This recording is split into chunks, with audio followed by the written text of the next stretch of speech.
জন্ম জন্মান্তর ধরেই মহাশক্তির প্রকোপ ব্রহ্মাণ্ডে বিদ্যমান। ভক্তগণ আপন হৃদয়ে শ্রদ্ধা ভরে মন্দিরে আসেন দর্শন করতে। জীবনের সূর্য উদয় হতেই হৃদয়ে ভক্তি ও ভাবের উৎপন্ন হয়ে যায়। অনেক ভক্তরা এই পবিত্র ভূমির দর্শনের অভিলাষী হয়ে দেবী দেবতার মন্দিরে আসতে থাকেন। ওই দেবীর মধ্যে এক দেবী হলেন এই মা মঙ্গলা দেবী। এই দেবীর শক্তির অনেক রূপ। উদাহরণস্বরূপ কামাখ্যা মায়ের রূপ হলেন ইনি।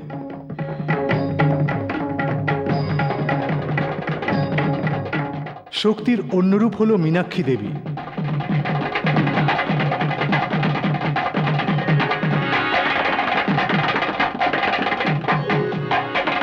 ওনার অন্য একটি রূপ হল শক্তির প্রতীক।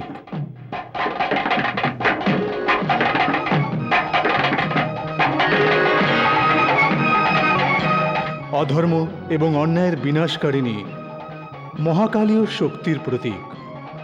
এই দেবীকে ভদ্রকালীর নামেও ভূষিত করা হয়। এই দেবীর গল্পই হল এই ছবি।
আপনাদের সামনে যে ছবিটি দেখানো হচ্ছে তা মা কালীর শক্তির একটি উদাহরণ, যার নাম হচ্ছে কালী, মহাকালী।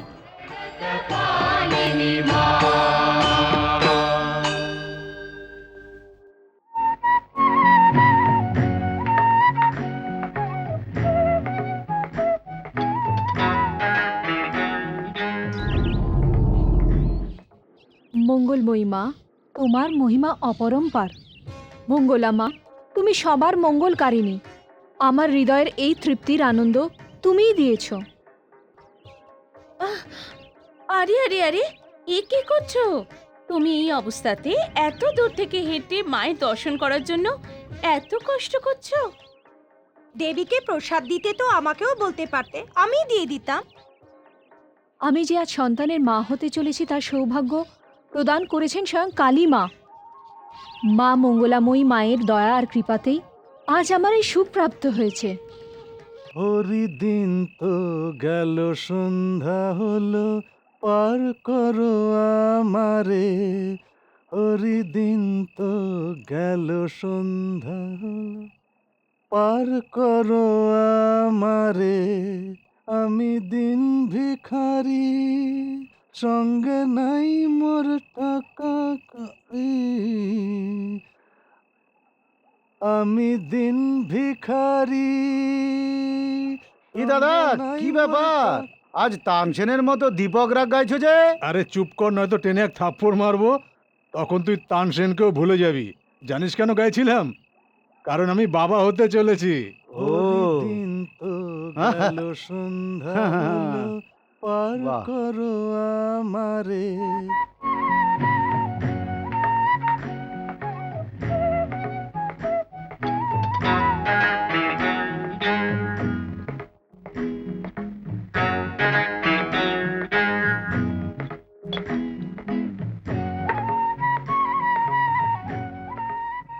আরে দেখো, এই অবস্থাতে তোমাকে কে বলেছে ভাত বেড়ে দিতে? আমি কি নিজে নিয়ে খেতে পারি না? আমি কি এতই খারাপ? সে তুমি একদম চিন্তা করো না। তুমি আগে খেয়ে নাও, নয়তো খাবার ঠান্ডা হয়ে যাবে। আরে মূর্খের মতো কথা বলো না। তোমার কোনো জ্ঞান আছে?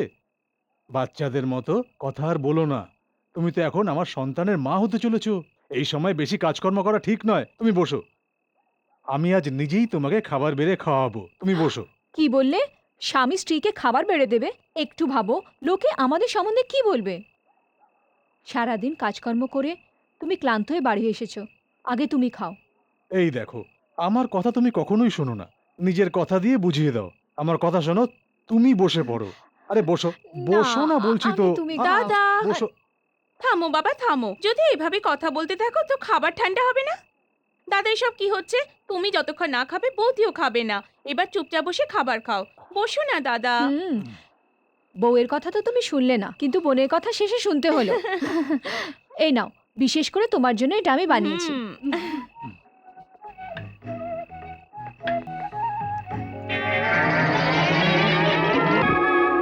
বৌদি, সবার আগে আমি ভাত খাবো, তারপর তোমরা। বুঝতে পারলে? আহা, দারুণ হয়েছে। শোনো, খুবই ভালো বানিয়েছো। তোমার হাতের খাবার সত্যি খুব ভালো। এটা কি দাদা, আমি বকে যাচ্ছি আর তুমি চুপচাপ শুনে যাচ্ছ? আমার কথা শুনে মুখ বন্ধ হয়ে গেল না? তুমি কি মনে করেছো এটা কোনো হোটেল? অনেক দিন থেকে তুমি এই কাজ করে যাচ্ছ, কিন্তু এখন আর তা হবে না। তোমায় আমি এ কি বাপরে, কাউকে কি এভাবে মারে নাকি? এত জোরে মেরেছো, এখনো ব্যথা হচ্ছে। আসলে কিছুদিন ধরে আমি তান্ত্রিক বিদ্যা শিখছি, আর তার প্রভাব হচ্ছে কিনা সেটাই দেখছিলাম, আর তার জন্যই আমি সেখানে গিয়েছিলাম। আমি থাকতে তোমাকে এইসব মন্ত্রতন্ত্র শেখার কি দরকার আছে? আহা, কার্য করার উৎসাহ আমার কখনোই কম নাই, তাই তন্ত্রমন্ত্র শিখছি, কারণ বহু বহু তান্ত্রিককে আমি জানি।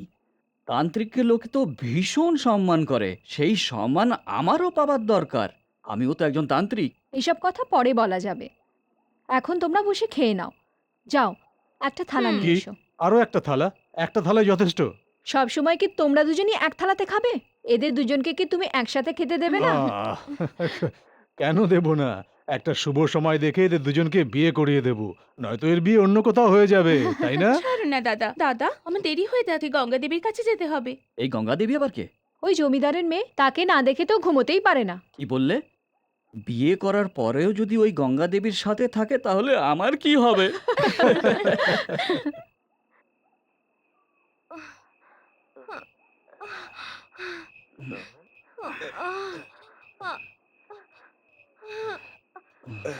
শোনো, তোমার বৌদির প্রসব বেদনা হচ্ছে, মনে হয় বাচ্চা হবে।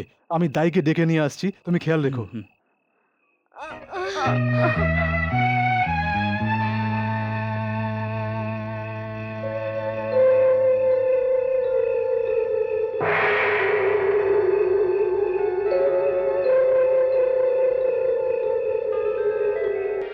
দাঁড়াও, ঘরের ভেতর এক মহিলা প্রসব যন্ত্রণায় কাতর, আর সে একা। আর তুমি একজন পুরুষ হয়ে কিভাবে ঘরের ভেতর প্রবেশ করছো? আশ্চর্য হোস না মূর্খ, এই সব আত্মীয়তা দেবতাদের অধীনে, সুতরাং তুই আমাদের কর্মে অজ্ঞান।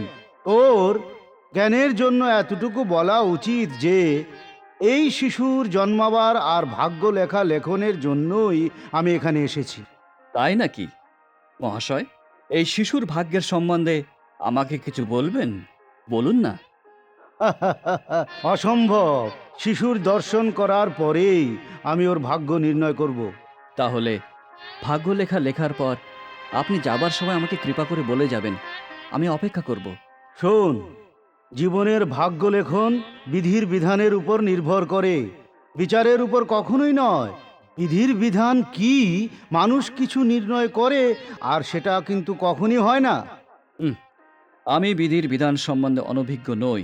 আপনি শুধু এই শিশুর ভাগ্য লেখা লিখে যাবেন, কারণ জীবন তো ওকেই সামলাতে হবে, বুঝতে হবে, তাই না?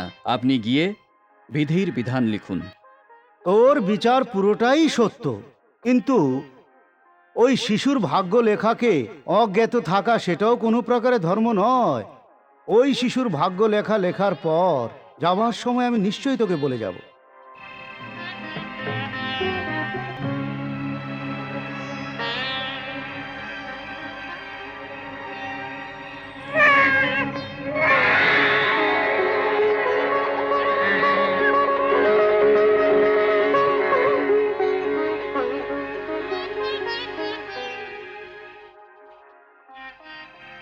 এই নব শিশুর দর্শন হতেই এর পিতার মৃত্যু নিশ্চিত, এটা জানবে। হ্যাঁ? মনে রাখবে, এই শিশুর দর্শন হতেই এর পিতার মৃত্যু নিশ্চিত, এটা জানবে। এ কি বিধান! বছরের পর বছর উনি পুত্রের আশায় ছিলেন, আর আজ পুত্রের দর্শনেই ওর মৃত্যু হবে। উনি পুত্রকে দেখে আনন্দিত হতেন, আর ওনার মন শান্তিতে ভরে যেত। আপনি একে মৃত্যুর কারণ বলছেন? এটা কি ধরনের বিধির বিধান? আপনি এরকম ভাগ্য কেন লিখেছেন? আপনি দেবলোক থেকে এসেছেন না? আমি অসমর্থ, কারণ বিধির বিধান এটাই। মনে রাখবে, আমি তো শুধু আমার কর্তব্য করছি, কারণ এটা আমার ধর্ম। এতে কোনো সন্দেহ নেই, কোনো সন্দেহ নেই। শুনুন, আপনি আমার জীবন নিয়ে নিন, কিন্তু আমার বন্ধু ও তার পুত্রের ভাগ্য লেখা পরিবর্তন করে দিন। আমার জীবন নিয়ে নিন। সূর্যদেব যেদিন পূর্ব দিক থেকে না উঠবে, ওই দিন ওই বিধির বিধান পরিবর্তন করা যাবে। তার আগে কখনোই সম্ভব হবে না। বিধির বিধান পাপ পূর্ণ চক্রের উপরে নির্ভর করে, এটাই বিধির বিধান। মন দিয়ে শোনো, শিশুর এটা গ্রহের দোষ, যার দরুন এই সব ঘটনা হচ্ছে। এই কারণের জন্যই এই সময়কালে যদি পিতা পুত্রের দর্শন হয়, তবে মৃত্যু হওয়া পুরো নিশ্চিত, মনে রাখবে।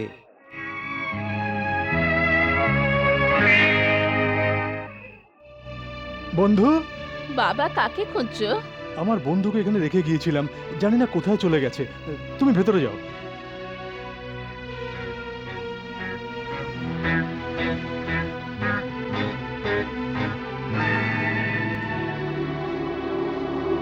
হায় মা কালী, এ কি অঘটন! বাবা একটু ভেতরে এসো তো। কি হয়েছে মাসি? তোমার স্ত্রীর বাচ্চা তো হয়েছে, কিন্তু তোমার বাচ্চা গেল কোথায়? বাচ্চা কোথায় গেল? তার মানে কে নিয়ে গেল বাচ্চা?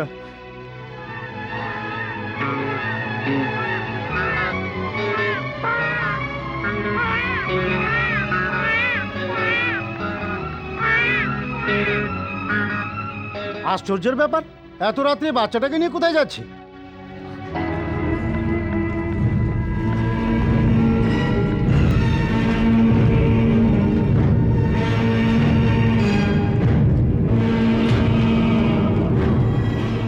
কি ব্যাপার দাদা, কি হয়েছে? কাকে খুঁজছেন? আমার বাচ্চাকে পাচ্ছি না ভাই। আমার স্ত্রী বাচ্চা জন্ম দিয়েছে, কিন্তু কেউ আমার বাচ্চাকে নিয়ে পালিয়েছে। তাই নাকি? তবে শুনুন, আপনার যে বন্ধু, ওকে একটা বাচ্চাকে নিয়ে যেতে দেখেছি, আপনার বাচ্চাকে তো ও নিয়ে যায়নি। তান্ত্রিক বিদ্যাতে যদি কোনো লক্ষ্যে পৌঁছাতে চাও তাহলে ছোটখাটো পাপ করতে পারো, এটা আমার গুরু বলেছিলেন। কিন্তু আমার ভালো লাগেনি, তাই আমি চলে এসেছি। কিন্তু বিচার করলে দেখা যায় ভালো কিছু পেতে গেলে যদি কোনো পাপ করো তাহলে সেটা ধর্মের কার্য বলে বিবেচিত হয়। হে ভগবান, ওই পাপী আমার বাচ্চাকে তান্ত্রিক বিদ্যার উপযোগের জন্য নিয়ে গেছে হয়তো। বলো, ও কোন দিকে গেছে? ও জঙ্গলের দিকে গেছে, কিন্তু এতক্ষণে তো অনেক দূরে চলে গেছে। এখন আপনি ওকে কিভাবে পাবেন?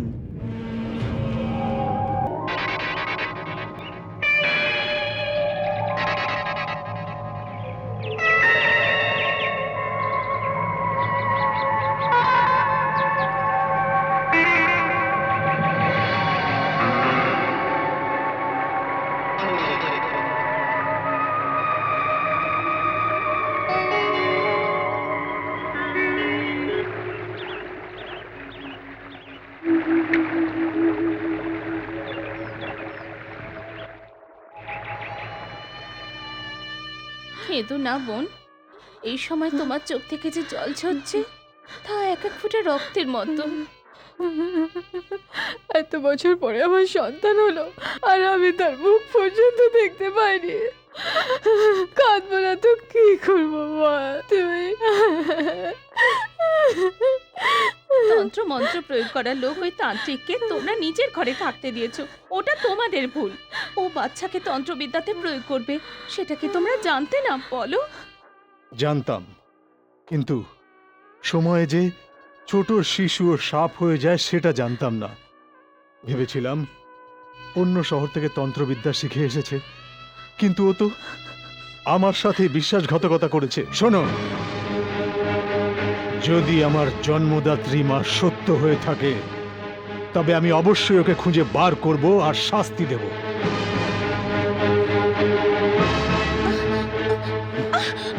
দাদা দাঁড়াও, তুমি এই দা নিয়ে তুমি কোথায় যাচ্ছ? ওই পাপীকে শাস্তি দিতে। কোন পাষণ্ড? আমার একজনই শত্রু আছে, রামলাল। আমার সন্তানকে আমি দেখার আগেই ওই পাপী নিয়ে চলে গেছে। আমি জানতে পেরেছি ও শাকাপির জঙ্গলে থাকে। যতক্ষণ পর্যন্ত আমি ওর শরীরের টুকরো টুকরো না করব আমার মনে শান্তি হবে না। শোনো দাদা, আজ পর্যন্ত ওই জঙ্গলে যাবার সাহস কেউ করেনি। ওখানে কোনো মানুষ যেতে পারে না। যদিও জঙ্গলের দিকে যেত তাহলে কেউ না কেউ তো দেখতো। যেমন পাগল মেয়েদেরকে পাথর ছুঁড়ে লোকে হাসে, তেমনি দুঃখের সময় গ্রামবাসীরা নানা প্রকার উল্টো পাল্টা কথা বলে। কেন বুঝতে পারছো না তুমি? বলো। তুমি বুঝবে না। যতক্ষণ ওর শরীর থেকে মস্তক আলাদা না করছি আমি থামবো না। আমাকে যেতে দে। তুমি যেভাবে রেগে আছো দাদা, আমার তো বিশ্বাস হয় না যে রামলাল এমন বিশ্বাসঘাতক হতে পারে। ও তান্ত্রিক বিদ্যা জানে বলে ওই এমন কাজ করবে, সেটা তোমার ধারণা। ও এমন কাজ করবে না, এটা আমার বিশ্বাস।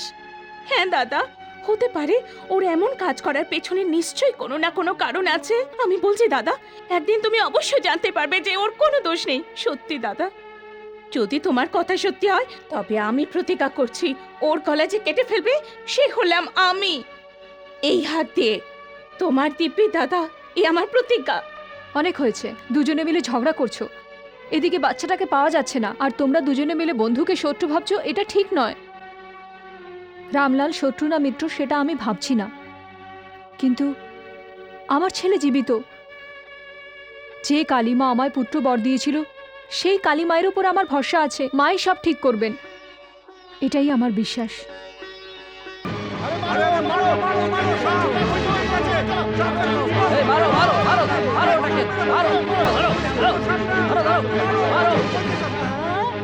আরে তাকিয়ে আছো কেন? মারো এটাকে। দাঁড়াও, মারছো কেন একে? তুমি একে মারতে বারণ দিচ্ছ, কিন্তু একটা জিনিস ভাবো, একে যদি না মারা হয় তাহলে আমাদের ছাড়বে? শোনো, এটা মন্দিরের সাপ, এই সাপকে মারা পাপ। তোমরা যাও। ছোট রানী বলেছেন না, এবার দাঁড়িয়ে আছো কেন? যাও এখান থেকে। আরে চলো চলো চলো এখন চলো। হাত থেকে এসে যা। শোন, একটু দুধ নিয়ে আয় তো।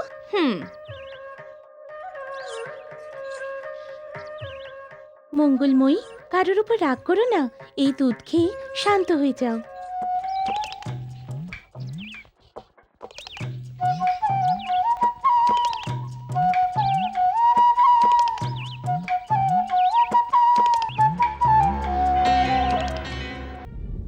ওম মহাকালী কপালী নমঃ।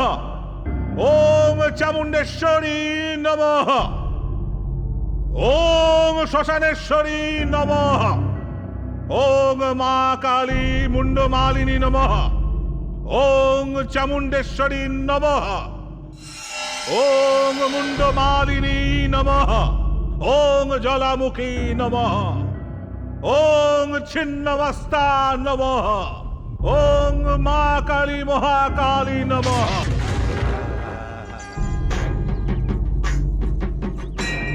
মঙ্গলরূপিণী মহিষাসুরমর্দিনী মহাকালী শরণং শরণং শরণং।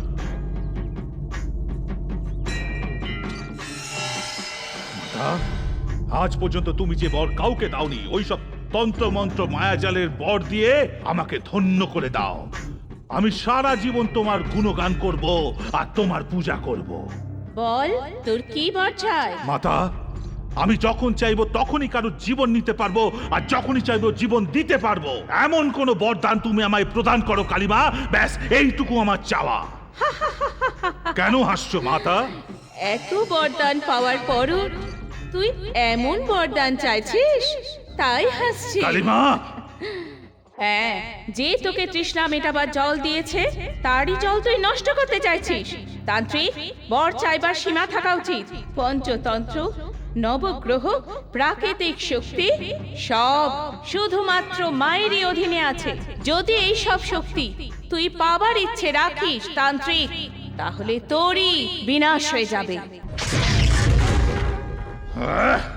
আমায় দুঃখ দিয়ে চলে গেছে, আমি এটা কিছুতেই সহ্য করব না।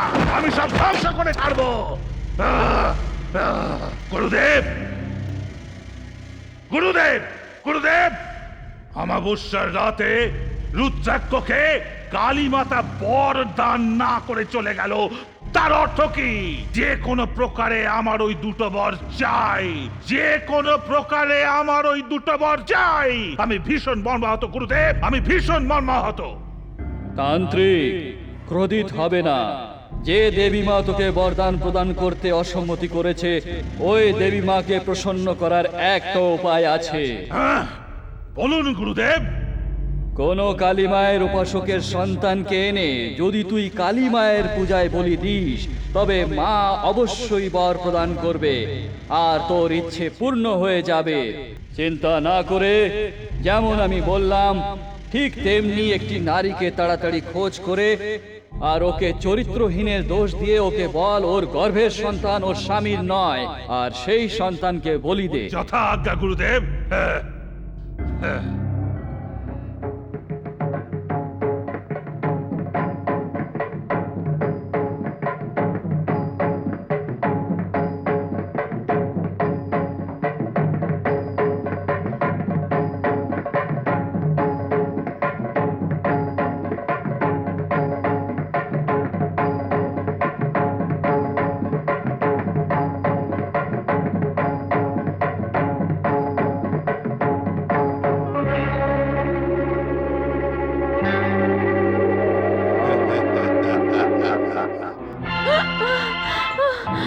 কি হলো?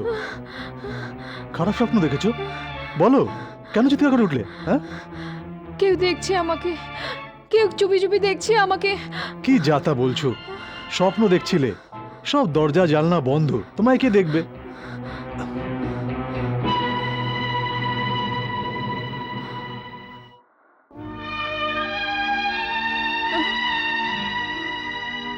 আমার কথা শোনো, যে দেবীর তুমি মন দিয়ে উপাসনা করো না, সেই দেবী তোমায় রক্ষা করবে।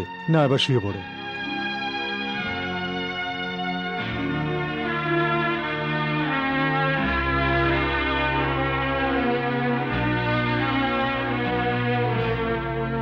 মারো মারো এই ঋষিকে মারো আমাকে মেরো না, মারো, মারো। আমাকে মেরো না।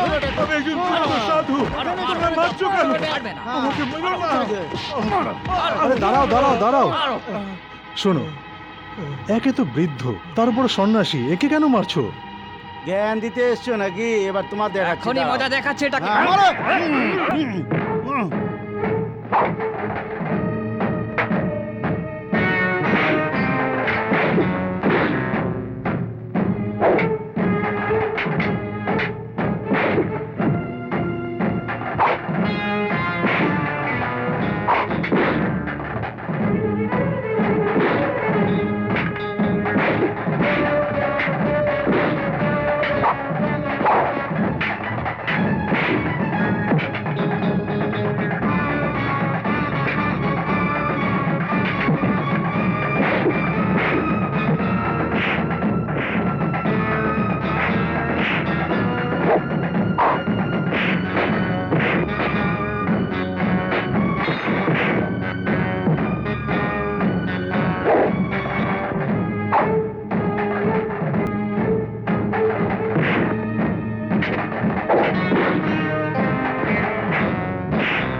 এই চলো এখান থেকে কেটে পড়ি চলো চলো চলো চলো চলো চলো চলো চলো চলো। চলো চলো ওরে,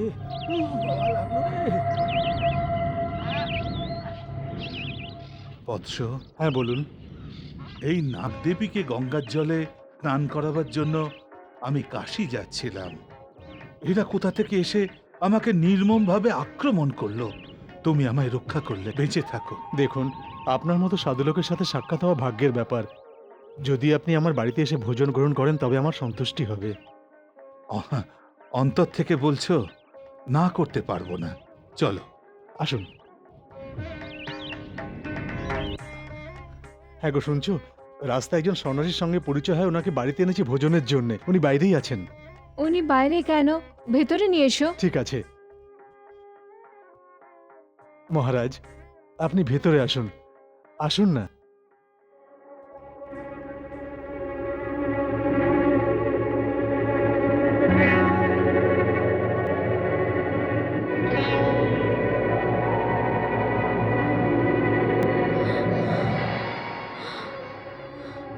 সাপ সাপ সাপ সাপ পাগল হয়ে গেছো? কি যাতা বলছো? কিচ্ছু নয় বাবা। আমার হাতে যে মা মনসা, তিনি তোমার স্ত্রীর অন্তরের ভক্তির জন্য সাক্ষাৎ দর্শন দিয়েছেন, যার দরুন তোমার স্ত্রী হঠাৎ ভীত হয়ে পড়েছেন, আর কিছুই নয়। তাই বুঝি? যাও, ওনার জন্য ভোজন নিয়ে এসো। একটু দাঁড়াও। অন্যের জন্য তৈরি করা ভোজন আমরা গ্রহণ করতে পারি না। যদি আমার জন্য ভোজন আলাদাভাবে তৈরি করে আনতে পারো তবে গ্রহণ করব। তাই হবে সাধু বাবা, যেমন আপনার ইচ্ছে। শুনছো? যাও, আসুন আপনি।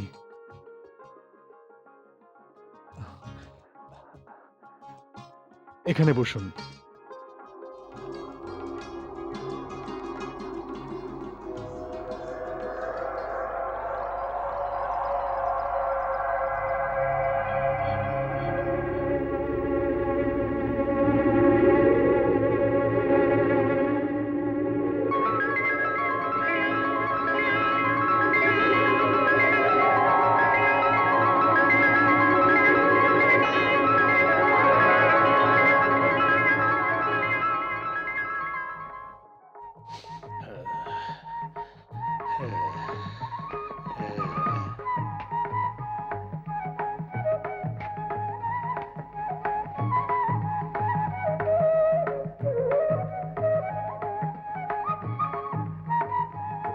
আমি তো জঙ্গল থেকে শুকনো কাঠ এনেছিলাম, এটা হঠাৎ করে কাঁচা কিভাবে হলো?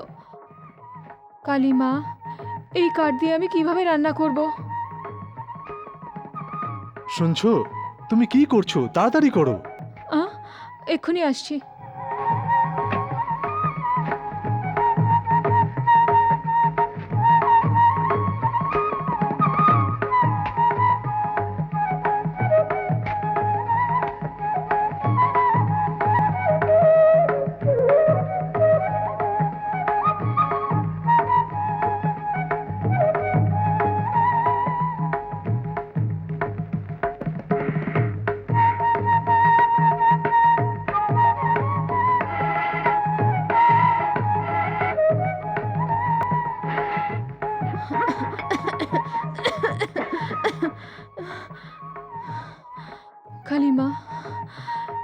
আগে তো কখনো এমন হয়নি মা। আমার এত বড় পরীক্ষা নিও না মা, আমায় দয়া করো।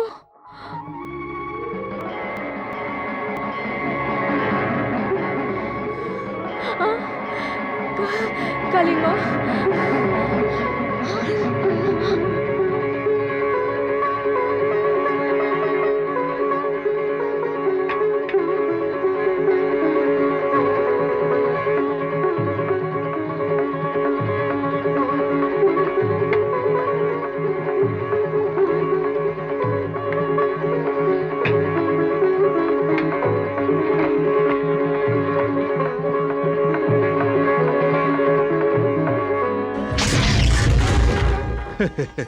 তোমার ঘরে আমন্ত্রণ করে তুমি যে আমাকে ভোজন করিয়েছো তাতে আমি সন্তুষ্ট হয়েছি। সদা প্রসন্ন থাকো। সাধু বাবা, একটা মিনতি আছে। বলো। যেদিন থেকে আমার শিশু জন্মগ্রহণ করেছে সেদিন থেকেই ও হারিয়ে গেছে। আমার স্ত্রী মনে করে ও জীবিত আছে। আপনি দয়া করে কিছু বলুন সাধু বাবা। তোমার ছেলে জীবিত তা জেনেই আমি তোমার ঘরে প্রবেশ করেছি। যে ঘরেতে পুত্র নেই সেই ঘরে আমরা ভোজন করি না, সেটা তো তুমি নিশ্চয়ই জানো। যে কারণে তোমার পুত্র এই ঘর থেকে হারিয়ে গেছে, একদিন নিশ্চিত রূপে এই ঘরে শীঘ্রই ফিরে আসবে। তুমি ধৈর্য রাখো, এটাই বিধির বিধান পুত্র। আমি আসছি। আপনি নাগমাতাকে ফেলে যাচ্ছেন।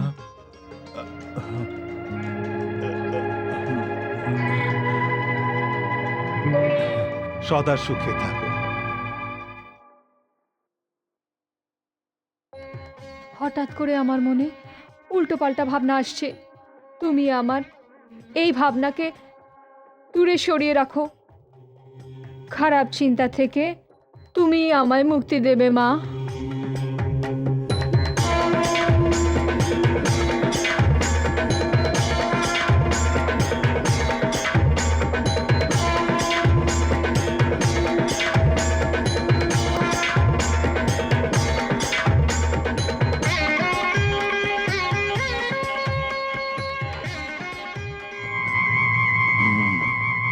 কাঁচা কাঠকে জ্বালিয়ে ও বুঝিয়ে দিয়েছে যে ও মা মঙ্গলার উপাসক।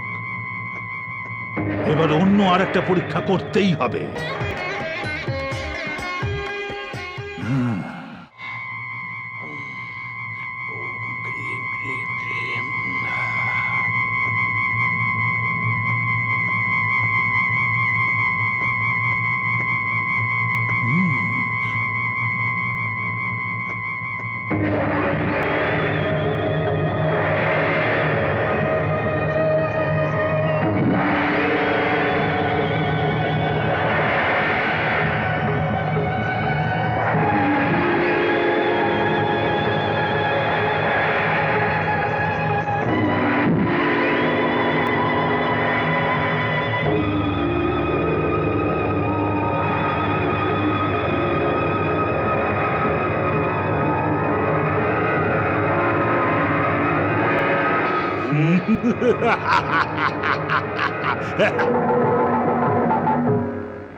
এখন আর কোনো সন্দেহই রইল না যে ও কালীমাতার এক সত্যিকারের ভক্ত। কিন্তু আমিও আমার শক্তি দিয়ে অলৌকিক ক্রিয়া করতেই থাকবো।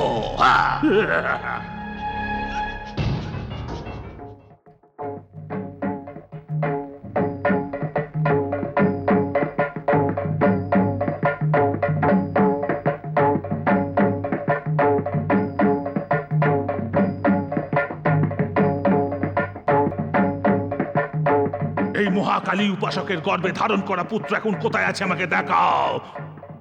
হুম? হুম।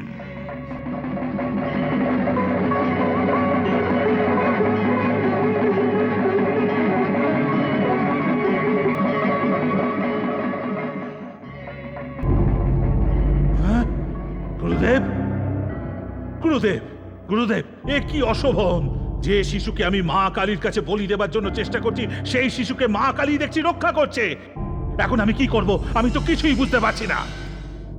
তান্ত্রিক, তুই নিজের যজ্ঞ আর তপ দিয়ে মা কালীকে প্রসন্ন কর আর সেই শিশুকে নিয়ে আয়। সেই শিশুর বলিতেই তুই দৈবিক শক্তির অধিকারী হবি। আমাকে আপনি বলুন, আমি যে বরদান চেয়েছি সেটার কি হবে? যতক্ষণ পর্যন্ত কালীমা প্রসন্ন না হন, তোর বরদান পূর্ণ হবে না। কিভাবে গুরুদেব? কৃপা করে একবার বলুন। যে মায়ের গর্ভ থেকে ওই শিশু জন্মগ্রহণ করেছে, ওই মা আর কালী মায়ের মধ্যে যে সম্পর্ক আছে সেটাকে শেষ করতে হবে। তাই হবে গুরুদেব। জ্যোতিষবিদ্যায় এমন সংযোগ প্রথমবার দেখতে পেলাম। জমিদার বাবু, আমি আপনাকে কি বলবো? হা হা হা, বা বা বা বা বা বা বা বা। জমিদার বাবু, নক্ষত্রের এমন শুভ মিলন প্রথমবার দেখতে পেলাম। সম্পূর্ণ গ্রহ নক্ষত্র ছোট রাজকুমারীর জন্মতিথি অনুযায়ী শুভ এবং সন্তোষজনক দেখাচ্ছে। এমন কোষ্ঠী গঙ্গা দেবীর ভাগ্যে যে আছে তা ভগবান নিজেই স্বয়ং অচম্বিত। কি বুঝলেন আপনারা? হ্যাঁ হ্যাঁ, বোন, তোমার কি মত? যদি কুষ্টি মিলে থাকে তবে জাঁকজমক করে বিয়ে দিয়ে দেওয়া তবে আর উচিত। দেরি কেন? আয়োজন শুরু করা যাক। কত সুন্দর বিবাহের ভালো সময় নির্ধারিত হয়েছে। বৃষ রাশি আর অনুরাধা নক্ষত্রের অমৃত যুগতে এই সময় নির্ধারিত হয়েছে। বা বা বা বা বা, কত সৌভাগ্যশালী এই কন্যা। এখন সন্দেহ নেই, আপনি নিশ্চিন্ত হয়ে বিবাহের আয়োজন করেন। হ্যাঁ, ঠিক বললাম না? একদম ঠিক। আসলে এটা খুব আনন্দের কথা। আমার কন্যার বিবাহ সেই দিনেই স্থির করা যাক। আচ্ছা।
জোরে বাজাও, জোরে বাজাও।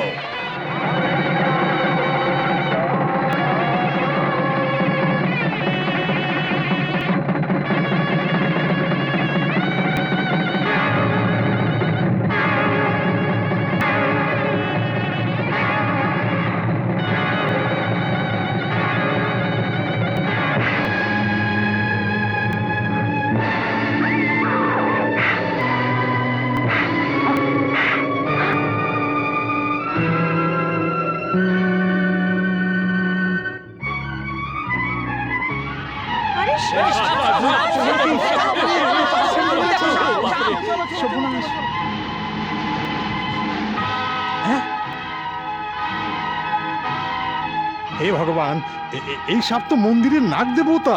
তাই তো, এটা কি করে সম্ভব?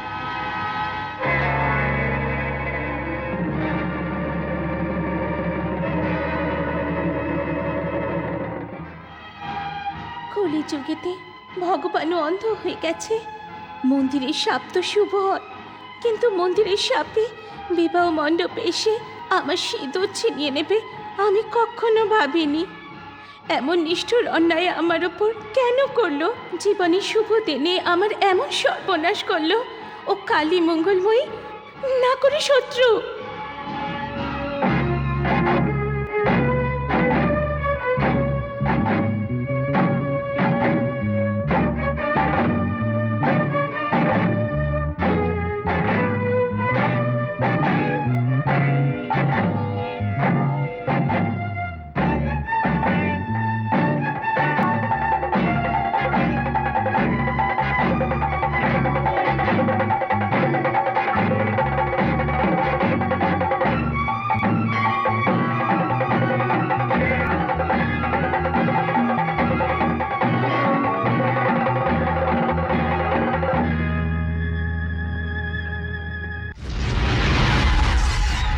আমি তোমায় মহান ভাবতাম, কিন্তু তুমি তো সব থেকে নিষ্ঠুর দেখছি।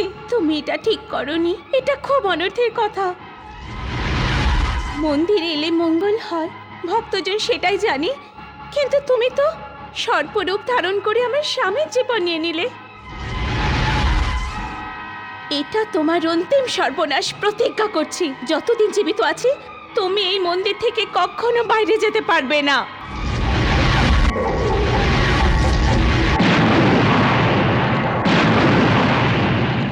সত্য আর ধর্মের পথে আমি আজ পর্যন্ত চলেছি। যদি এটা সত্যি হয় তবে এই মন্দিরের দীপ নিভে যাবে।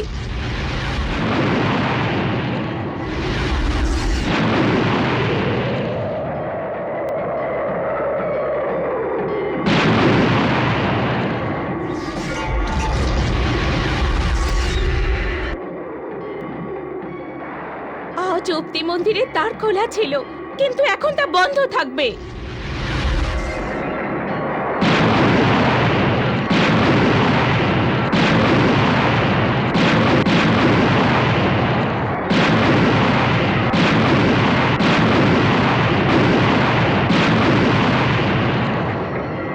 আরে ছেলেটাকে মেরেই ফেলবে নাকি? হ্যাঁ, ও নাক কেটে দেবো, আমি ছাড়বো না ওকে। আরে বলবে তো কি করেছেটা কি? এই জন্যই আরে টাকলা, হাঁচি দেওয়া কি অন্যায়? হ্যাঁ, আরে হাসি দেওয়া কোনো পাপ নয়, কিন্তু যখন জমিদারের মেয়ের বিয়ে হচ্ছিল তখন ও জোরে হেঁচেছিল, তার জন্য ওর বর মরে গিয়েছিল। আজ আমি ওর নাক কেটেই ছাড়বো। না থাকবে নাক, না হবে হাঁচি। আচ্ছা, না কাটার পরে যদি হাঁচে? গলা কেটে দেবো। গলাটা ওখানে। হাঁচি দিনি ভাই, কেসে ছিল। আমার উপরে সর্বদা ছাড়তো। এখন এই শ্বেত বস্ত্র ও আমাকেই দিতে হচ্ছে। এমন সময় আসবে তা আমি কখনোই ভাবিনি, কখনোই না। হে ভগবান!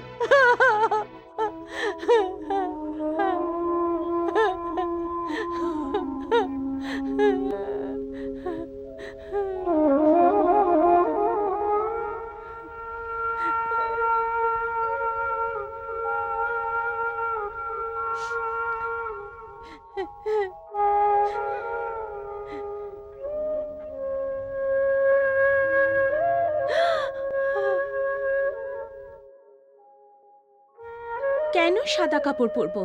আমার জীবনে অন্ধকার, তার জন্য আমি এই কালো রং পরেছি। হ্যাঁ পিসিমা, এই কালই আমার স্বামীকে মেরে আমায় এই বস্ত্র ধারণ করতে বাধ্য করেছে। সবার খেয়াল রাখেন যে কালী আমার সাথে এমন অন্যায় কেন করলো। আমি তার জন্যই এই কালো বস্ত্র পরা উচিত মনে করছি। এই কালী মাকে আমায় উত্তর দিতে হবে। ততদিন পর্যন্ত আমি এই রং পাল্টাবো না।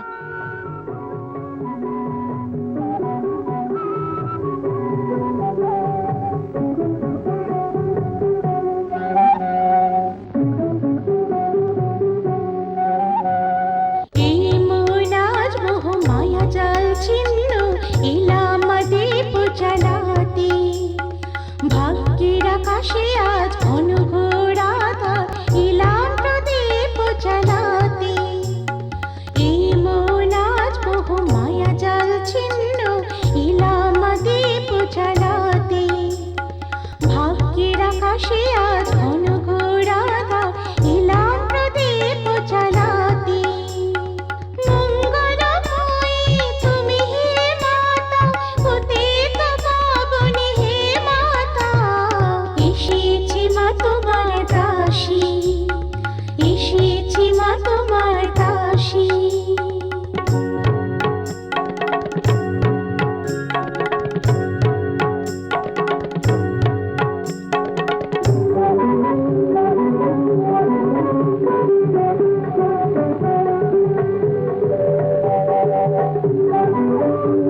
একটা কথা বলবো?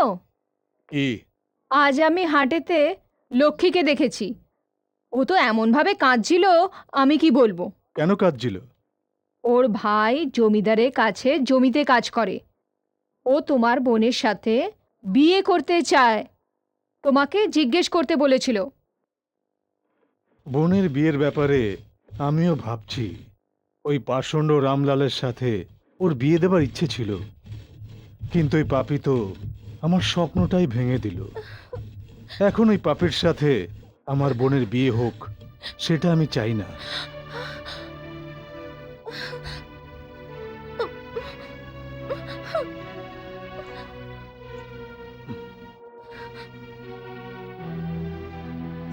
আচ্ছা শোনো, যদি বিদ্যাসাগরের বোনের সাথে দেখা হয় তবে বলো আমার বোনের বিয়ের ব্যাপারে কথা বলতে যেন আমাদের বাড়িতে আসে। ঠিক আছে।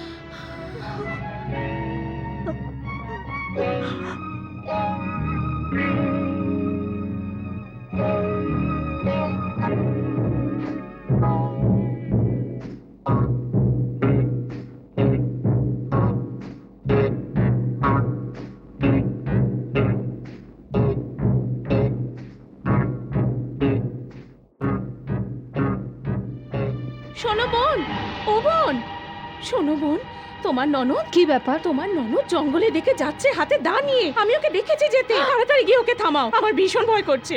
যে জঙ্গলে পুরুষ যেতে ভয় পায়, সেই জঙ্গলে ও কেন যাচ্ছে? যেভাবে ও যাচ্ছিল আমার তো মনে হচ্ছে নিশ্চয়ই কোনো অঘটন করতে পারে। হ্যাঁ বোন, তুমি ওকে কিছু বলনি তো? কোনো উল্টোপাল্টা কথা বলনি তো? তুমি বলো। ওর বিয়ের ব্যাপারে কথা বলছিলাম, অন্য কোনো কথা তো হয়নি। মনে হচ্ছে রামলালকে ভুলতে পারেনি। ও ওই জঙ্গলেই থাকে সেটা জেনে ওর সাথে দেখা করতে গেছে। ওর ব্যাপারে চিন্তা করে আমার ভীষণ ভয় হচ্ছে। তুমি তাড়াতাড়ি যাও, ওকে নিয়ে এসো শিগগিরই।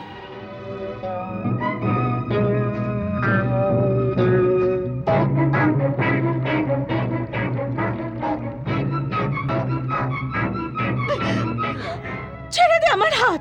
যতক্ষণ পর্যন্ত আমি তোর গলা না কাটি আমার শান্তি হবে না। আমায় মারতে চাও? তবে আমায় নিশ্চিন্তে মারতে পারো। সবাই আমাকে ভুল বোঝে। সবাই আমাকে মারতে চায়, কিন্তু শিশুকে আমি ঠিকভাবে রেখেছি। হ্যাঁ, ওই দেখো, এই বাচ্চা কত আনন্দে আছে এখানে। তুমি ওর সাথে দেখা করতে চাও না?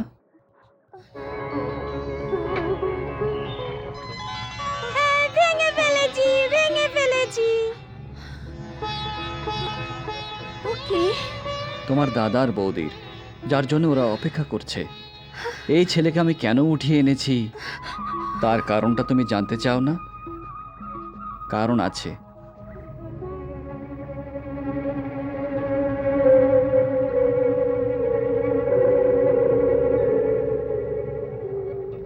এটাই কারণ। নিজের বন্ধুর প্রাণ বাঁচানোর তাগিদে এই বনবাস আমি নিজেই নিয়েছি। এটা কোনো অন্যায় নয়। এবার তুমিই বলো। আমায় ক্ষমা করো। অন্যদের থেকে তোমার কথা শুনে আমি সহ্য করতে পারিনি। আমায় ক্ষমা করে দিও। ওঠো।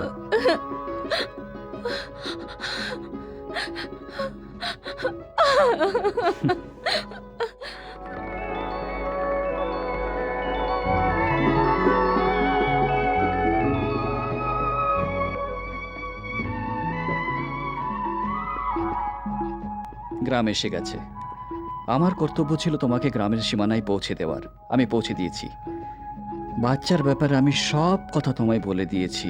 এই সব তুমি তোমার দাদা বৌদিকে একেবারেই কিছুই বলবে না। শুধু কিছুদিনের জন্য অপেক্ষা করো। সময় আসতেই আমি নিজেই ছেলেকে নিয়ে ওদের কাছে অবশ্যই চলে আসব। তোমার ত্যাগ ভাবনায় আমার হৃদয় তোমার উপর শ্রদ্ধায় ভরে উঠেছে। আমি আর তোমায় ছেড়ে থাকতে পারবো না। তুমি যত তাড়াতাড়ি সম্ভব গ্রামে এসে আমায় আপন করে নিও, এই বিশ্বাস নিয়ে আমি গ্রামে ফিরে যাচ্ছি।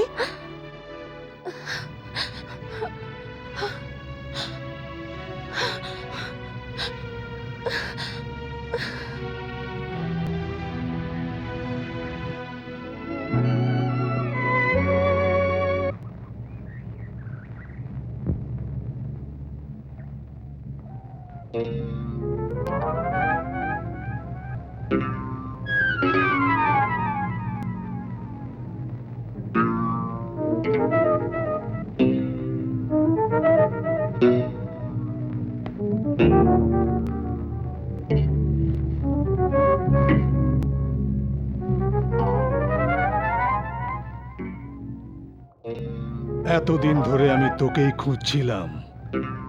বল আমার ছেলে কোথায়? বল কোথায় আমার ছেলে?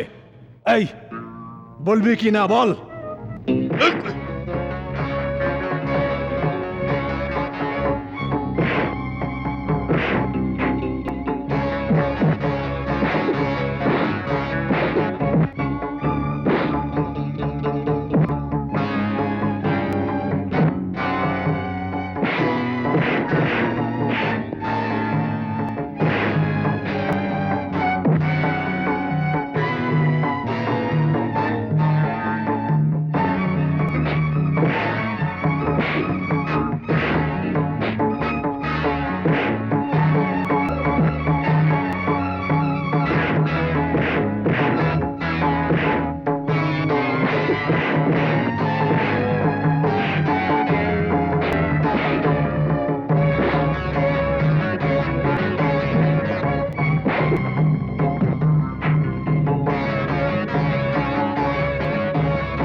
যদিও মরে যায়, তবে ছেলে কোথায় আছে তার খবর পাবো না।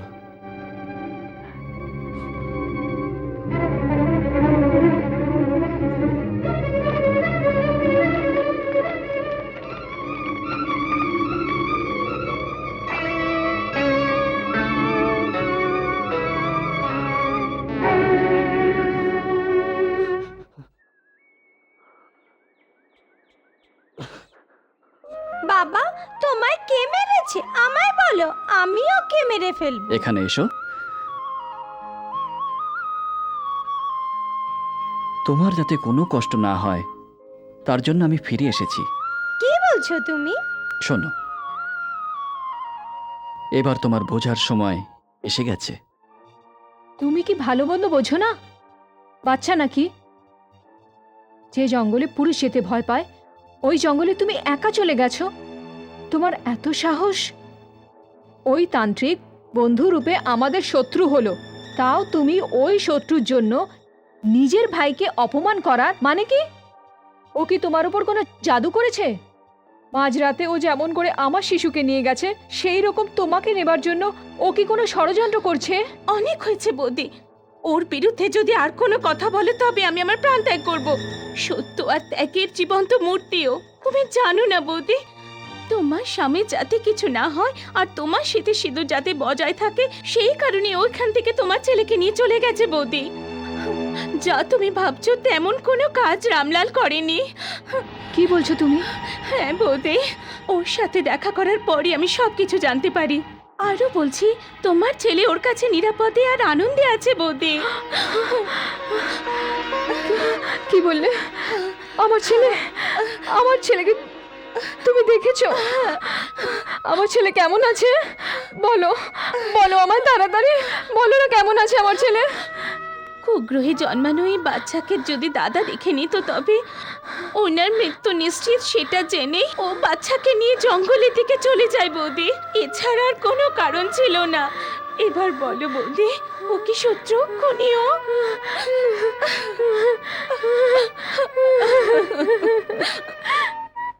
মা, আমি কাউকে বিশ্বাস করি না, আমি তোমায় বিশ্বাস করি। তুমি আমার বিশ্বাস রেখেছো। আমার সন্তান ভালোভাবে আছে এই খবরটা পেয়ে আমি অত্যন্ত খুশি হয়েছি মা। তোমার কৃপা অসীম মা, তোমার কৃপা অসীম।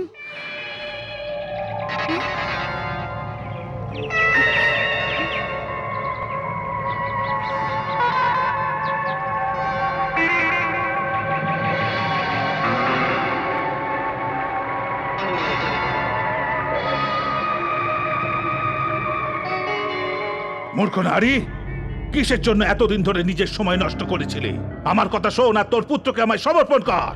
আমার ছেলে আমি তোকে কেন দেব? একজন তান্ত্রিককে জিজ্ঞাসা করছিস ছেলে কেন দেব?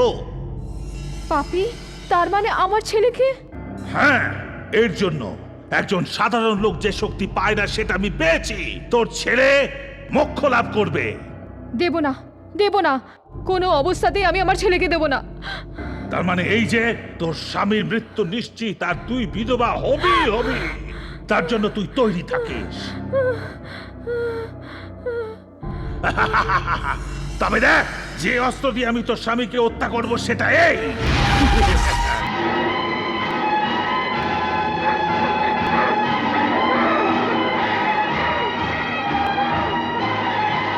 মা মঙ্গলাময়ী মা!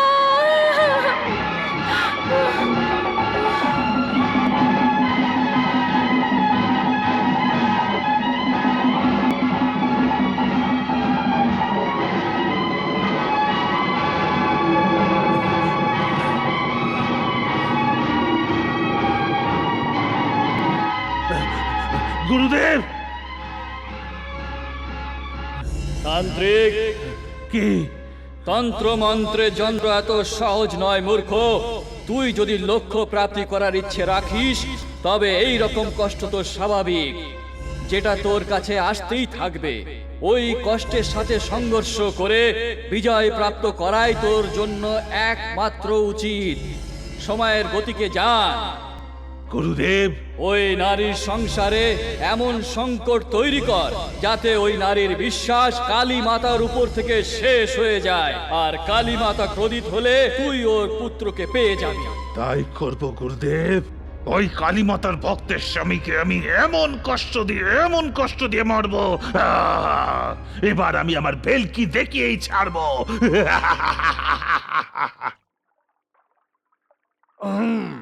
ও ইচ্ছা করে পরান্ডারে গামছা দিয়া বান্ধি, ইচ্ছা করে পরান্ডারে গামছা বান্ধি, ইচ্ছা করে লা লা লা লা। আরে দেখো, এ কি আশ্চর্যের ব্যাপার!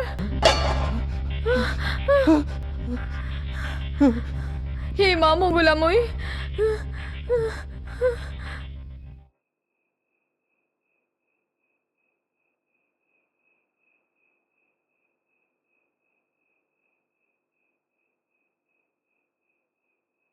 খেয়ে নাও।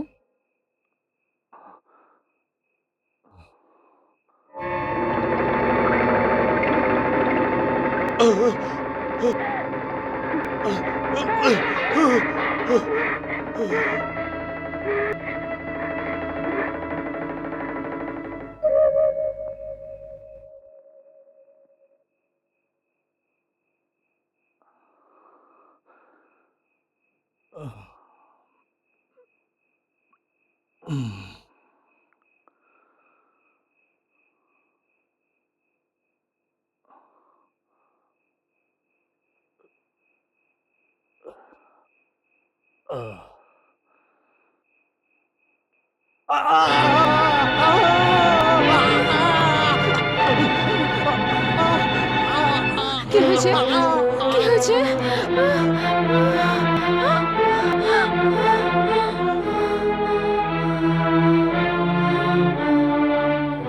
মা, এসব কি ঘটে চলেছে?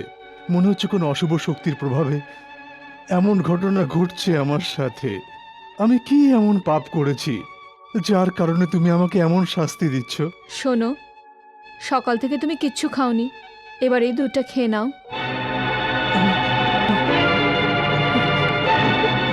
আসবে না, আসবে না, আসবে না আমার কাছে, আসবে না আমার কাছে। কি হয়েছে? কি হয়েছে? কি হয়েছে তোমার?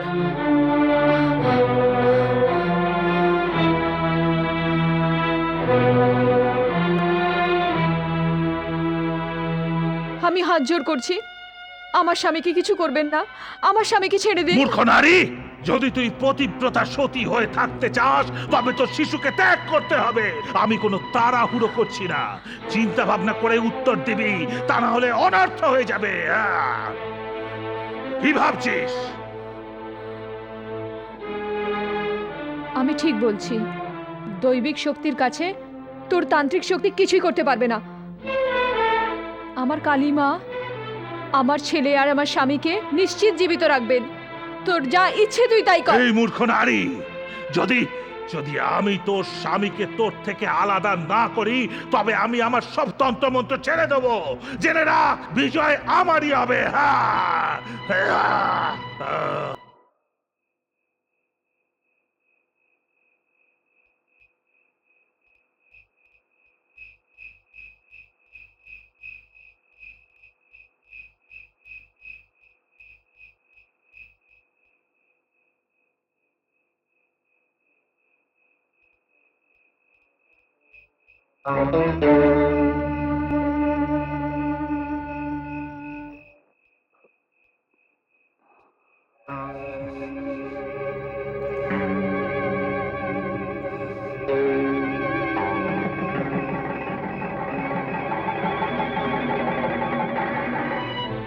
এ কি, আপনার আপনার হাত যে জ্বলছে।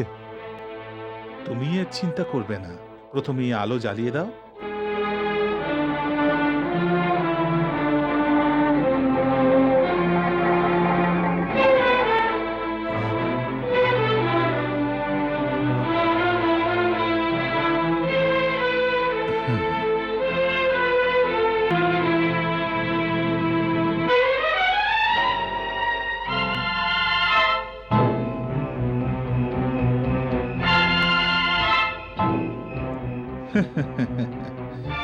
তুমি ওই আলো তো জ্বালিয়ে দিয়েছো পুত্র, কিন্তু আরো একটা আলো আছে, সেটা নিভতে যাচ্ছে শীঘ্রই।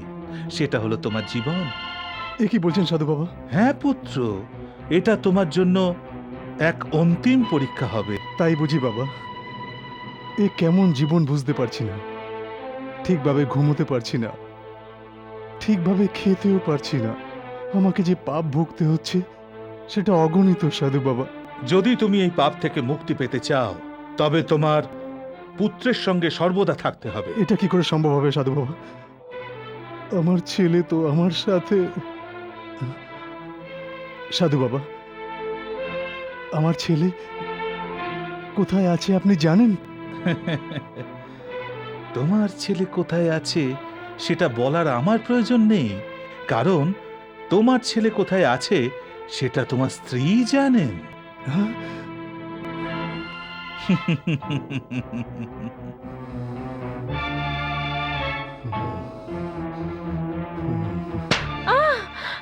বল,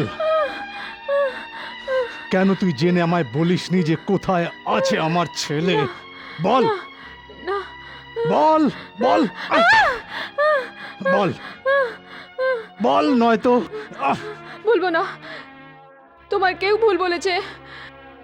যদি তুমি তোমার ছেলেকে দেখো তবে তোমার মৃত্যু হয়ে যাবে।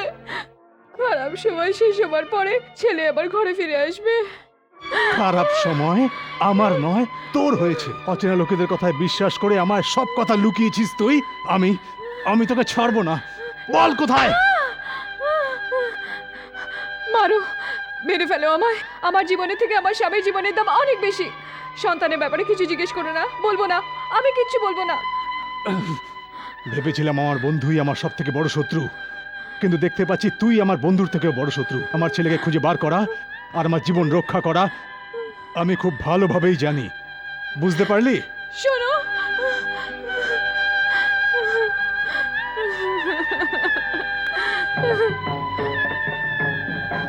মা মঙ্গলাময়ী, ক্রোধ হয়ে উনি বেরিয়েছেন। ওনার সব বিপদকে তুমি রক্ষা করো মা। আমার স্বামীকে রক্ষা করো মা।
স্বামীজি, আগামী অমাবস্যার পুজোর রাতে আমাদের কালীমাকে সাজানোর জন্য আমি এইসব অলংকার দিতে চাই। গ্রহণ করুন স্বামীজি। কি ভাবছেন স্বামীজি? আপনার হাতে সোনা, কিন্তু মুখে প্রশান্তি নেই, সেটাই ভাবছিলাম। দুঃখের সময়ও মুখে হাসি রেখো, এটা গুরুদেব বলেছিলেন। আমি অনেক চেষ্টা করছি, কিন্তু কিছুতেই হচ্ছে না। স্বামীজি, এই ঘরেতে আলোয় আলোকিত, কিন্তু আমার মনের আলো নিভে গেছে। ওই দেবীর প্রকোপ তোমার মেয়ের ওপর দেখেছি। যা কিছুই ঘটেছে সেটা দুঃখজনক। ভেঙে পড়ো না। যেভাবে নিভে যাওয়া প্রদীপকে পুনরায় জ্বালানো যায়, ওই রূপে তোমার ঘরের অন্ধকারকে পুনরায় আলোকিত করা যায়। তা কি করে সম্ভব স্বামীজি? বিধবা যদি আবার কোণে সাজে, তবে লোকে কি বলবে? এখন তুমি কাঁদছ, আর বাইরের লোকেরা হাসছে। তোমার জন্য যখন লোকেরা চিন্তা করে না, তবে তুমি কেন করছো? পৃথিবীতে শাস্ত্র বলে কিছু আছে স্বামীজি? ভগবান যখন কোনো সন্তুষ্টি দেয়, তখন কোনো শাস্ত্রই তা ঠেকাতে পারে না। শুধু তাই নয়, তুমি যদি এইসব শাস্ত্রের পেছনে পড়ে থাকো, তবে সন্তুষ্টি পাবে না। স্বামীজি, সর্বপ্রথম তোমাকে একটা যজ্ঞ করতে হবে মা মঙ্গলা কালীর। তখনই তোমার এসব দুঃখের অবসান ঘটবে। মঙ্গলা কালী? যেমন আপনি বলবেন স্বামীজি, তার প্রস্তুতি আপনাকেই করতে হবে। নিশ্চয়ই। কন্যাকুমারী ধীমহি তন্নো দুর্গে প্রচোদয়াৎ। দুর্গাयै স্বাহা। দুর্গায় দেবীং শরণমহং প্রপদ্যে সুদরবিদরসে নমঃ। দুর্গাयै স্বাহা। তন্নো দুর্গে প্রচোদয়াৎ। দুর্গাयै স্বাহা। বন্ধ করুন। যে কালী আমার স্বামীর প্রাণ নিয়েছে, মন্দিরে থাকার তার কোনো অধিকার নেই। আর আপনারা ওকে ঘরে এনে যজ্ঞ করছেন, যে আমার এমন সর্বনাশের কোনো উত্তর দেয়নি। আপনারা সবাই মিলে সেই দেবীর আরাধনা করতে বসেছেন। না, আমি তা হতে দেব না, কখনোই হতে দেব না। এর যজ্ঞের দরকার নেই। বন্ধ করুন। না, শান্ত হও। না মা, না। যদি তুমি প্রতিশোধী নিতে চাও, তবে আমার থেকে না। আর যদি উত্তর চাও, তবে তুমি মায়ের কাছে পাবে না। উত্তর আমার কাছে আছে। হ্যাঁ মা, আজ পর্যন্ত যত কিছু হয়েছে, তার জন্য শুধুমাত্র আমি দায়ী। একদিন আমি প্রতিদিনের মতো জঙ্গলে শিকার করতে যাই। সেখানে একটি আদিবাসী মেয়ে দেখতে পাই। খুবই সুন্দরী ছিল। আমি ওকে ভালোবেসে ফেলি, আমার মন দিয়ে দিই। চাইছিলাম যেভাবেই হোক ও আমার হবে। কিন্তু ওর বিয়ের খবর আমার কানে আসে। আমি ক্রোধিত হয়ে যাই। বাবু, যে মেয়েকে আপনি ভালোবাসেন ওর আজ বিয়ে। কি বলছিস তুই? হ্যাঁ বাবু, মা মনসার মন্দিরে ওর বিয়ে হচ্ছে আজ। যে আমার হতে পারিনি, তাকে অন্য কারুর কিছুতেই হতে দেব না।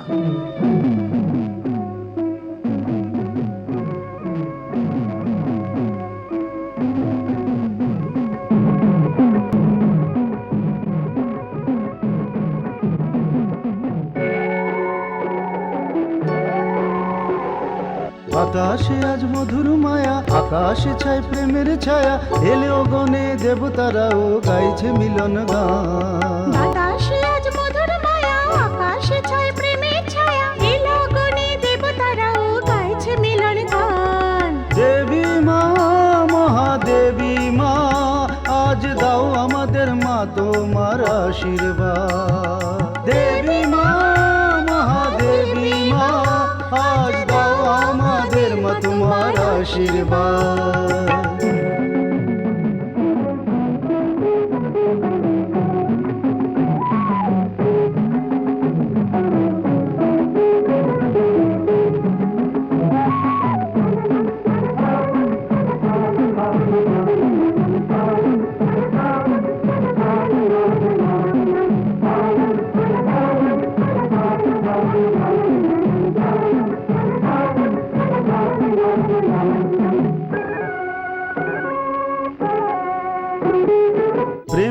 বন্ধনকে রাখো সকল সময় যত্নে, জীবনটাকে ভরে দাও মা নতুন নতুন রত্নে, প্রেমেরই বন্ধনকে রাখো সকল সময় যত্নে, জীবনটাকে ভরে দাও মা নতুন নতুন রত্নে। কষ্ট দূর করো, সব কষ্ট দূর করো, আশীর্বাদের ঝর্ণাতে জীবন সফল করো। না কোনো কষ্ট না কোনো চিন্তা, ভরো মা জীবন সুখে শান্তিতে। দেবী মা, মহাদেবী মা, আজ দাও আমাদের মা তোমার আশীর্বাদ। দেবী মা, মহাদেবী মা, আজ দাও আমাদের মা তোমার আশীর্বাদ।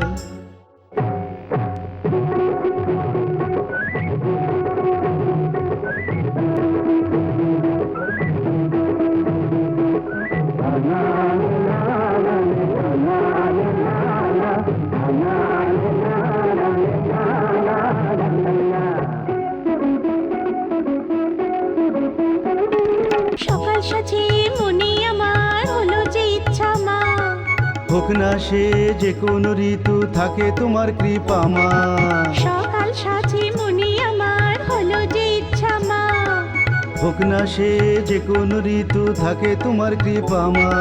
সাগর সমুদ্র পাহাড় নদী আজ গাইছে মিলন গীত, নাচে নটরা। বাজে হৃদয়ে বসন্ত বাহার, সারা অঙ্গে তাই রঙিন ফুলের সা। দেবী মা, মহাদেবী মা, আজ দাও আমাদের মা তোমার আশীর্বাদ।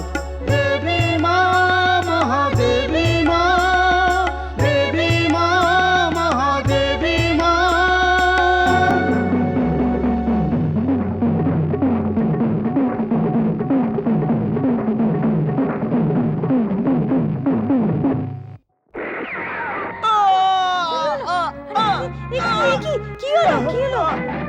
আরে কি হয়ে গেল? কি হলো সেদিন তুমি আমার ভালোবাসার কথা শুনতে চাওনি, কিন্তু আজ আমি তোমার সিঁদুরকে চিরতরে মুছে দিলাম। পাপি, আমাকে বিয়ের দিনই বিধবা করে দিয়েছিস তুই পাষণ্ড, তোর ভালো হবে না। কাঁদো, আরো কাঁদো। সেদিন আমি কিছুক্ষণের জন্য কেঁদেছিলাম, আর আজ তোমরা সারা জীবন ভরে কাঁদবে। ওরে পাপী, তোর কাছে শক্তি আছে, সেই শক্তির জোরে তুই এমন নিচু কাজ করলি। শুনে যা, তোর কাছে যে শক্তি, এর চেয়েও বড় দুনিয়াতে একটা শক্তি আছে।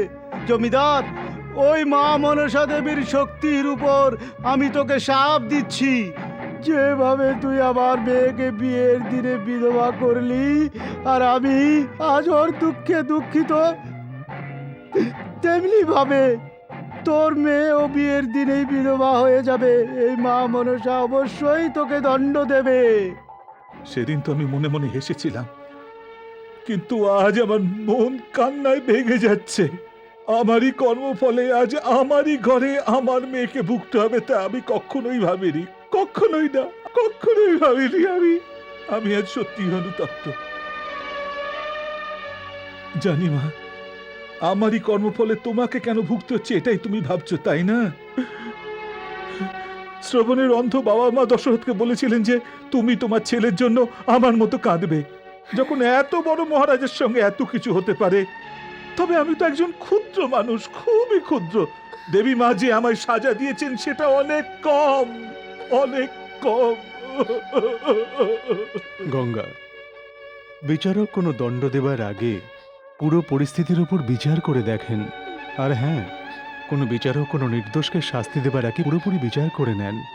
কিন্তু তুমি নিজেকে দণ্ড দেবার আগে কোনো রকমভাবে কোনো বিচার করেই দেখনি গঙ্গা। এমনটা তুমি কেন করে চলেছ? গীতাতে লেখা আছে, অন্যকে কষ্ট দেবার থেকে অনেক বেশি পাপী যে কষ্ট সহ্য করে। আর সেই অন্যায় তুমি নিজের সাথেই করছো। এতে কি মা মঙ্গলাদেবী প্রসন্ন হবেন? গঙ্গা, ধর্ম আর অধর্মের মাঝে যে তফাৎ আছে সেটা তুমি এখনো পূর্ণ প্রাপ্ত করতে পারোনি। জীবন বাঁচবার জন্যেই নিজেকে কষ্ট দেওয়া কখনোই উচিত নয়।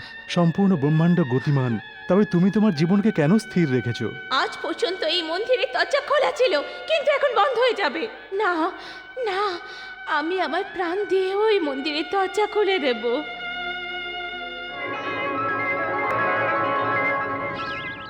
বাবা, কি হয়েছে তোমার? তুমি চাঁদের দিকে তাকিয়ে আছো। আমাদের বনবাসের সময় সমাপ্ত হয়েছে। এখন আমি তোমাকে তোমার বাবা মার কাছে নিয়ে যাব। তুমি জানো না, এই বনবাসে আমরা 5 বছর পার করেছি। এখন আমাদের অশুভ গ্রহের কাল সমাপ্ত হয়েছে। তুমি কি বলছো? উম, উম, উম। আমি তোমার বাবা নই। গ্রামে তোমার বাবা আকুল হয়ে তোমাকে দেখবার জন্য অপেক্ষায় আছে। তোমায় সেখানে নিয়ে যাব। বাকি সব পরে বলবো। এবার তুমি গিয়ে শুয়ে পড়ো।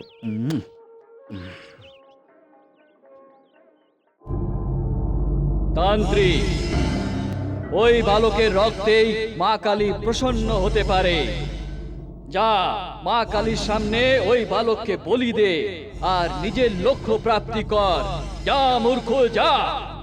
বিজয় প্রাপ্ত করেই ফিরে আসবো। আসছি।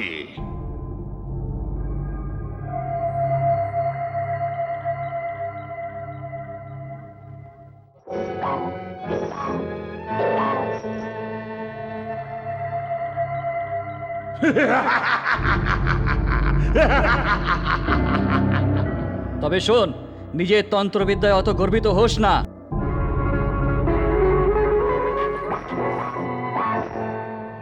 হ্যাঁ?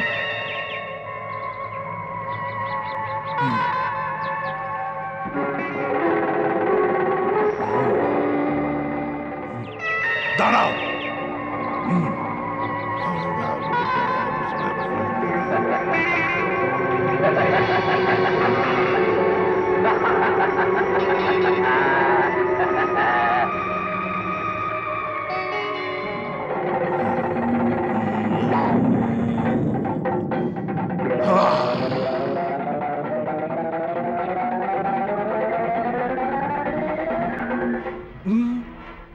তোর এত ক্ষমতা?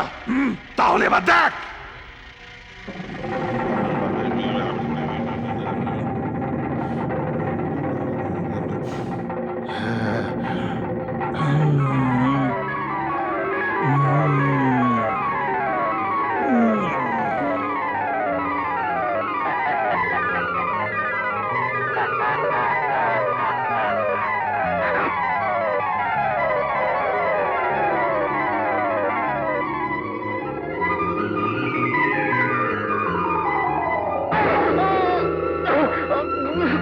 চলো।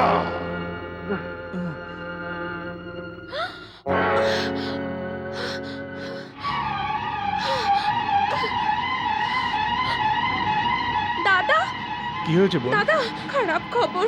তোমার বন্ধুর ছেলেকে নিয়ে এখানে আসছিল। হঠাৎ করে একজন তান্ত্রিক এসে ওকে মেরে ছেলেকে নিয়ে চলে যায়। গিয়ে তাড়াতাড়ি বাচ্চাকে বাঁচাও। যাও দাদা, যাও।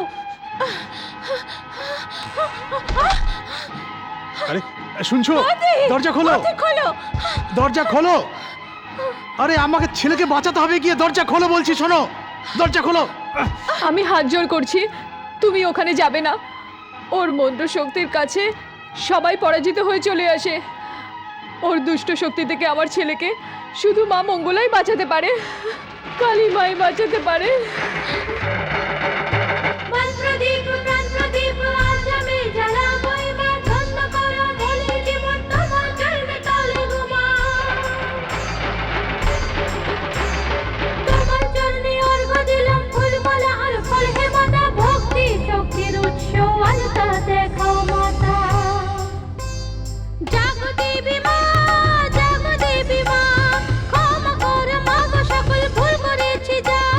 জাগো দেবী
এসেছি মাগো তোমার দুয়ারে শোনো, যা কিছু লিখেছো ভাগে তা বিচার করো, এবার তোমার হাতে নিয়তির বিচার। জাগো দেবী মা, জাগো দেবী মা, ক্ষমা কর মাগো সকল ভুল করেছি যা।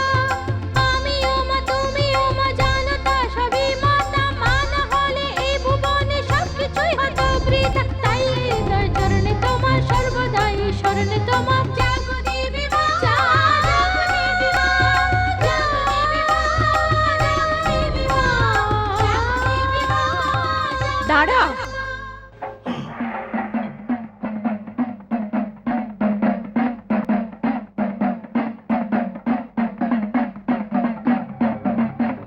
এই মা কালী, মঙ্গলা কালী, তোর বলির জন্যই আমি এই বালককে এখানে নিয়ে এসেছি। হ্যাঁ আমি বলি চাই, কিন্তু নির্দোষ শিশুর নয়। তোর মতো পাপী, তোর ইচ্ছে পূরণের জন্য তুই অবলা নারীকে দুঃখ দিয়েছিস। পাপী অধম, এবারে শিশুর জীবন নিতে চাইছিস। সব পাপীদের জন্য তোর বিনাশ একটা উদাহরণ থাকবে। অন্যকে বিনাশ করে নিজের কল্যাণ করতে চাস, তোর মতো পাপীদের এই ধরাতে জীবিত থাকার কোনো অধিকার নেই, কোনো অধিকার নেই। তোর নিধন আজ, তোর সর্বনাশ হোক।